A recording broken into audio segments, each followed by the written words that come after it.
Today we're going to talk about the difference between gauge pressure and absolute pressure. So gauge pressure, it is the pressure due to the fluid alone. So the gauge pressure is equal to total pressure minus the atmospheric pressure. And the absolute pressure is going to be the total pressure due to the weight of the water above him and the weight of the atmosphere. So the absolute pressure is basically the total pressure. So the total pressure is equals to pressure of the atmosphere plus the gauge pressure. So as we can see, we just derived the equation.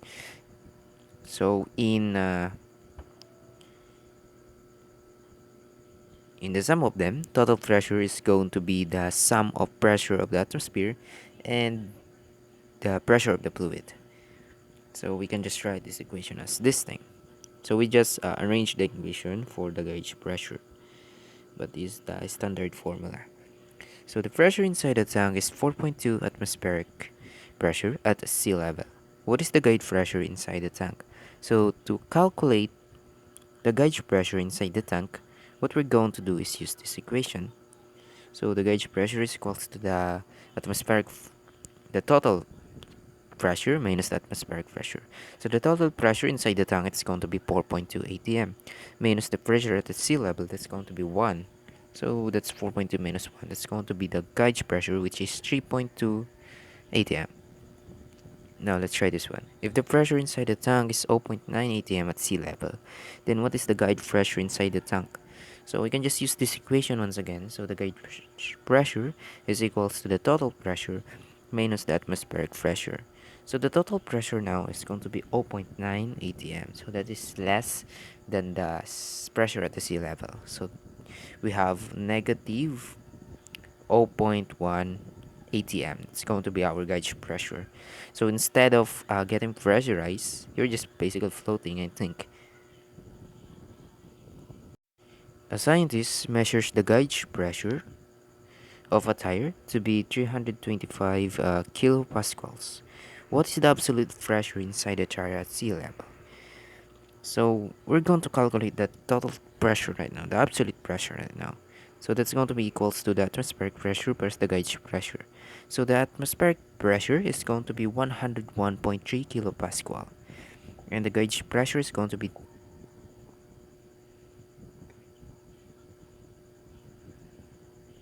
so that's going to be 101.3 kilopascal plus 321.5 kilopascal. That's going to be a total absolute pressure of 426.3 kilopascal.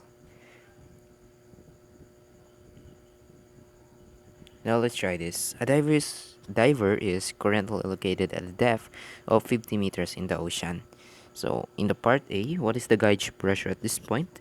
In part B, what's the absolute pressure? So the density of this water is going to be 125 kilogram per cubic meter. So the gauge pressure, we can just write this as equal to force over area. So force, we can write it as mass times gravity because we only have the weight force acting in here. So we can replace F to mg, and we still have A. So density, we all know that's going to be mass over volume. So solving for m, we get then that is going to be equal to density times the volume. Now we can replace this, so that's going to be density times the volume times the gravity divided by the area. So now the volume, we can write it as area times height. So we can replace volume with that. Actually, it's not going to be area. We just leave it as area times height. It's going to be area. So it's going to be the density times the area times the height times the gravitational acceleration, and we have divided by A. So now what we can do here is cancel A here. So what do we get? So the gauge pressure P sub G is going to be the density of the fluid, density of H2O times the height times the gravity. Instead of height, it's going to be depth. So the density of H2O is going to be 125,000, and its depth is going to be 50 meters, and the gravitational acceleration is going to be 9.8. Now let's take its product. So that's going to be, so this is the pressure of the fluid at that point. That's going to be 502,250 pascals. So if we plug in everything, it's going to be pascals. So now let's calculate the absolute pressure. To calculate the absolute pressure, we should save the gauge pressure. I hope that you will take some notes. For me, I just accidentally deleted it, so I'm going back. So here, we just plug in everything what we know here. And we're just going to add some value, which is the pressure at the ATM. So that's going to be, the total pressure is going to be 603,600 pascals. So in the figure shown below, the height of the water and oil are 15 meters and 8 meters respectively. The container is open to the atmosphere. So let's solve the part A here. What is the gauge pressure and absolute pressure at the oil-water interface? So the gauge pressure is going to be the density of the oil times 9.8 times its depth. That's going to be 8. So this is going to be the gauge pressure of the oil-water interface. So it's around 58,800 pascals. Now to calculate the absolute pressure of the oil-water interface, we're just going to add a constant. That's going to be 101,300 pascals. So 58,800 plus 101,350 pascals. So that's going to be, let's take it sum. It's going to be 160,150 pascals. Okay, now let's move to part B. What is the gauge pressure and then absolute pressure at the bottom of the container? So, I'm going to calculate the water and oil interface. So the gauge pressure is going to be the density of the oil plus the density of the fluid, which is density of the water. So that's going to be VGH plus PGH. So the density of the oil is going to be 750.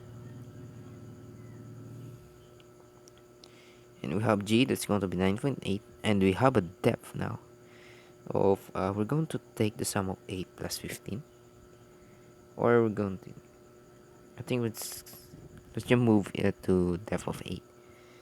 So the density here is going to be 1000. It's the original density of the water. We still have 9.8, and we have 15 meters here. So now let's calculate the gauge pressure by taking the product and the sum of this. So this is going to be 750 times 9.8 times 8 plus 1000 times 9.8 times 15. So the gauge pressure at this depth at the bottom of the container is going to be 205,800 pascals. Now let's try to calculate the total pressure. So what we can do here is just add up a constant again. It's going to be 101,350 pascals. So we already know the gauge pressure. It's going to be 205,800 plus the atmospheric pressure, because it is open in the atmosphere.